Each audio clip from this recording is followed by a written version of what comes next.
और अब खबरों में आगे बात करते हैं, जहां पर अल्पसंख्यक कल्याण मंत्री दानिश आजाद अंसारी ने भी न्यूज़ वन इंडिया से खास बातचीत की, जिसमें उन्होंने क्या कुछ कहा है सुनवाते हैं।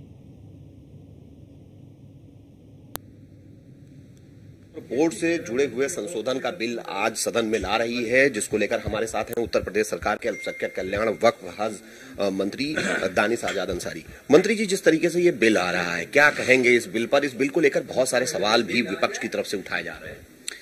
देखिए, वक्फ की संपत्ति ये मुस्लिम समाज के डेवलपमेंट के लिए इस्तेमाल होनी चाहिए। मोदी सरकार का हमेशा ये मानना है कि मुस्लिम समाज के हितों के लिए जो भी ठोस कदम उठाया जाना चाहिए उसको हम जरूर उठाएं।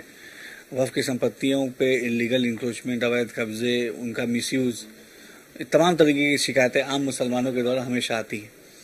उस पे हमारी सरकार ने ठोस कदम भी उठाए हैं। निश्चित तौर पे जिस बिल की चर्चा है, अगर ये बहुत सकारात्मक तरीके से हम वक्फ की संपत्तियों के हितों की रक्षा के लिए जो भी आवश्यक कदम होंगे हमारी मोदी सरकार जरूर उठाएगी। मुस्लिम समाज को डेवलपमेंट, विकास, तरक्की और तालीम से जोड़ना, ये हमारी मोदी सरकार का लक्ष्य है और निश्चित तौर पे हम अपने इस लक्ष्य पे ईमानदारी से आगे बढ़ रहे हैं। अखिलेश यादव ने ट्वीट किया है कि जिस तरीके से दूसरे बहुत सारे बिल लेके आए, चाहे वो लैंड बिल रहा हो, नजूल बिल रहा हो, डिफेंस बिल रहा हो, और अब ये वक्फ संपत्तियों को लेकर जो बिल ला रहे हैं, तो भारतीय जनता पार्टी को अपना नाम बदलकर भारतीय जमीन पार्टी रखना चाहिए। क्या कहेंगे? ये समाजवादी पार्टी को पहले ये समझना चाहिए कि 12 से लेकर 17 तक जब उनका कार्यकाल था, तब इन वक्फ की संपत्तियों पे सबसे ज्यादा अवैध कब्जे समाजवादी पार्टी के शासनकाल में हुए। समाजवादी पार्टी ने सबसे ज्यादा अगर अहित किसी समाज का किया तो मुस्लिम समाज का किया। समाजवादी पार्टी कभी नहीं चाहती कि मुस्लिम समाज तरक्की और तालीम की तरफ आगे बढ़े।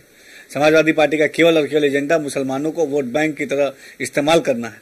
लेकिन मोदी सरकार मुसलमानों को शिक्षित और सशक्त करने के लिए पूरी तरीके से वचनबद्ध है और निश्चित तौर पर हमारा हर कदम सकारात्मक तरीके से मुस्लिम समाज के डेवलपमेंट के लिए होगा। कांग्रेस भी इसको लेकर सवाल उठा रही, कह रही पहले इसको सिलेक्ट कमेटी को देना चाहिए था, उसके बाद इस तरीके का बिल लाते चर्चा के बाद। देखिए, कांग्रेस पार्टी ने हमेशा देश के मुसलमानों को छला है। आजादी से लेकर अब तक कांग्रेस पार्टी का इतिहास रहा है देश के मुसलमानों को गुमराह करने का। लेकिन आज देश का मुसलमान जागरूक है, सजग है और जानता है उसके लिए क्या अच्छा है, क्या बुरा है।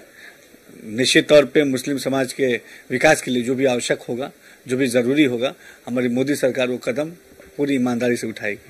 अयोध्या के पीड़िता मामले में भी प्रशासन की तरफ से जो आरोपी है उसका डीएनए टेस्ट कराया जा रहा है, क्योंकि लगातार इस तरीके की मांग उठ रही थी कि डीएनए टेस्ट कराया जाए ताकि चीजें साफ हो। किस तरीके से देख रहे हैं इसको? देखिए, उत्तर प्रदेश की हमारी योगी सरकार पारदर्शी तरीके से लॉ एंड ऑर्डर को फॉलो करने के लिए जानी जाती है। निश्चित तौर पे प्रदेश में कहीं भी कोई क्राइम होता है हम तुरंत उसका रिस्पांस करते हैं और जो भी आवश्यक कदम उस दिशा में होता है वो जरूर उठाते हैं।